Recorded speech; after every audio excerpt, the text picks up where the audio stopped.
जब हम हिमाचल का नाम सुनते हैं तो दिमाग में क्या आता है? सुंदर पहाड़, बर्फ, छुट्टियां, यही सब ना।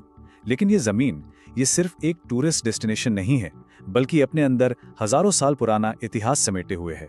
तो चलिए आज निकलते हैं पाषाण युग से लेकर वैदिक युग तक के प्राचीन हिमाचल के जबरदस्त सफर पर।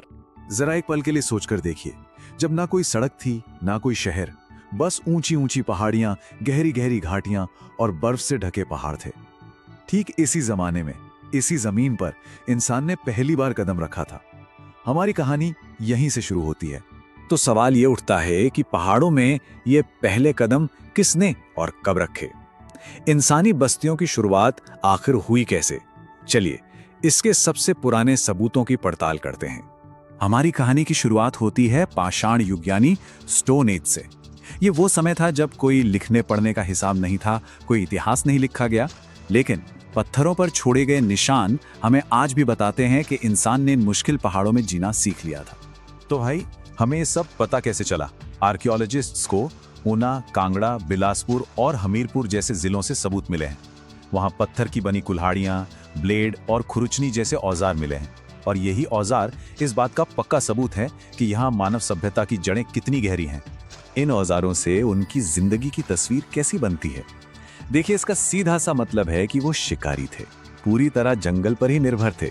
और सबसे जरूरी बात, उन्होंने आग का इस्तेमाल करना सीख लिया था। यकीन मानिए, उस जमाने के लिए ये किसी सुपर पावर से कम नहीं था। लेकिन इंसान कब तक शिकार करके और जंगल में भटकता रहता? इसके बाद एक बहुत बड़ा, एक जबरदस्त बदलाव आया। इंसान ने एक जगह टिककर रहना सीखा। चलिए उस दौर को समझते हैं। इसे कहते हैं नव पाषाण क्रांति, अ रेवोल्यूशन। इसमें 3 बड़े बदलाव हुए। पहला, इंसान ने खेती करना सीखा। दूसरा, जानवरों को पालना शुरू किया। और तीसरा, इन दोनों की वजह से उसने एक जगह पर पक्की बस्तियां बनाना शुरू कर दिया। यह सिविलाइजेशन की तरफ पहला बड़ा कदम था। अब हिमाचल की घाटियों में छोटी छोटी बस्तियां बसने लगी थी। लोग अब बीज और अनाज का इस्तेमाल करने लगे थे, और तो और मिट्टी के बर्तन भी बनाने लगे थे। ये सब इस बात का इशारा है कि जिंदगी अब धीरे धीरे ऑर्गेनाइज हो रही थी, विकसित हो रही थी। पत्थर के बाद अगला लेवल क्या था? जाहिर है मेटल। इसके बाद आया ताम्र युग, जब इंसान ने पत्थर के साथ साथ तांबे का इस्तेमाल शुरू कर दिया। अब सोचिए, इससे जो औजार और हथियार बने वो पहले से कहीं ज्यादा मजबूत और असरदार थे। अब एक ऐसी बात जो शायद सबको हैरान कर दे। क्या कोई सोच सकता है कि इन ऊंचे पहाड़ों का रिश्ता भारत की सबसे पुरानी और महान सभ्यता सिंधु घाटी सभ्यता से भी था? देखिए, हिमाचल में हड़प्पा का कोई बड़ा शहर तो नहीं मिला, लेकिन इसका मतलब ये नहीं कि ये जगह दुनिया से एकदम कटी हुई थी। ब्यास और सतलुज की घाटियों में व्यापार के रास्तों के निशान मिले हैं। और तो और यहाँ जो मिट्टी के बर्तन मिले हैं, उनकी डिजाइन हड़प्पा से मिलती जुलती है। मतलब साफ है, यहाँ के लोगों का उस महान सभ्यता से कनेक्शन जरूर था। अब तक हम बात कर रहे थे पत्थरों और औजारों से मिले सबूतों की, पर अब हम इतिहास के उस दौर में जा रहे हैं जिसका जिक्र हमारे सबसे पुराने धर्म ग्रंथों यानी वेदों में मिलता है। और ये कोई मामूली बात नहीं है। दुनिया के सबसे पुराने ग्रंथों में से एक ऋग्वेद में हिमाचल की नदियों और यहाँ रहने वाले कबीलों का बाकायदा जिक्र है। ये इस इलाके के ऐतिहासिक और सांस्कृतिक महत्व को एकदम पक्का कर देता है। जरा इस स्लाइड को देखिए, ये कितना कमाल का है। जिन नदियों को हम आज सतलुज, ब्यास और रावी के नाम से जानते हैं, ऋग्वेद में उनका जिक्र शतद्रु, विपाशा और परुष्णी नाम से मिलता है। मतलब हजारों साल पुराना कनेक्शन जो आज भी हमारी आंखों के सामने बह रहा है ना आपको? तो वैदिक काल में यहाँ का समाज कैसा था? लोग कैसे रहते थे? चलिए देखते हैं कि कैसे छोटी छोटी जनजातियां यानी ट्राइब्स धीरे धीरे बड़े राज्यों में विकसित हुईं। इस दौर में हिमाचल कई शक्तिशाली जनजातियों का घर था, जैसे दास और दस्यू, जिनका आर्यों से संघर्ष हुआ। एक थी कौलुज जनजाति, जो आज का कुल्लू इलाका है। त्रिगर्त, जो आज का कांगड़ा है, और ये बाद में एक महाजनपद यानी एक बहुत बड़ा और ताकतवर राज्य बना।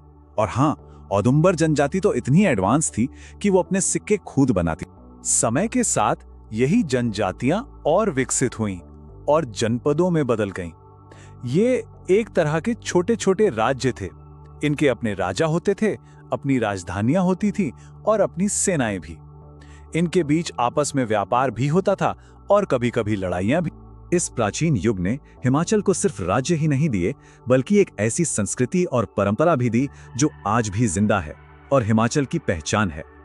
आज हम जिस हिमाचली संस्कृति को देखते हैं ना, उसकी नींव इसी दौर में रखी गई थी। प्रकृति की पूजा, मतलब पेड़, पहाड़, नदियां सब पूजनीय हैं। यज्ञ और हवन जैसी वैदिक परंपराएं। यहाँ की पहाड़ी बोलियों पर संस्कृत का गहरा असर और खेती और पशुपालन पर आधारित एक सादा जीवन। और सबसे खास बात, लोक देवता की परंपरा। आज हिमाचल के हर गांव में जो ग्राम देवता या कुल देवता पूजे जाते हैं, उनकी जड़ें इसी प्राचीन वैदिक युग से जुड़ी हैं। जरा सोचिए, ये परंपरा हजारों सालों से बिना रुके आज भी वैसी ही चली आ रही है। तो पाषाण युग के शिकारी से लेकर वैदिक युग के राज्यों तक इस पूरे सफर का मतलब क्या निकलता है? हमें क्या समझ आता है? तो बात बिल्कुल साफ है।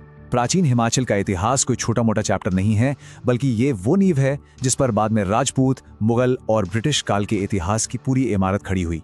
ये वो कहानी है जो जंगल में सर्वाइवल से शुरू होती है, वैदिक नदियों के किनारे फलती फूलती है और शक्तिशाली राज्यों के रूप में उभर कर सामने आती है। तो अगली बार जब भी कोई हिमाचल जाए तो याद जरूर रखिएगा कि वहां का हर पहाड़, हर नदी सिर्फ एक खूबसूरत नजारा नहीं है, बल्कि अपने अंदर हजारों साल की अनगिनत कहानियों को समेटे हुए है।